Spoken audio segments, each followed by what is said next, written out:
ఇష్టమైనది వదిలిన నీకడ ఇష్టకామ్యములు తీర్చే గణపతి. కరుణను పురియుచు వరములను సగుచు నిరతము పెరిగే మహాకృతి.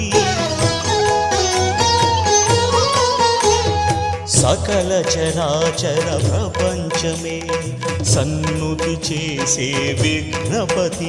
నీ గుడిలో చేసే సత్య ప్రమాణం ధర్మదేవతకు నిలుపును ప్రాణం. విజయ కారణం విఘ్ననాశనం కాణిపాకమున నీ దర్శనం. జయ జయ శుభకర వినాయక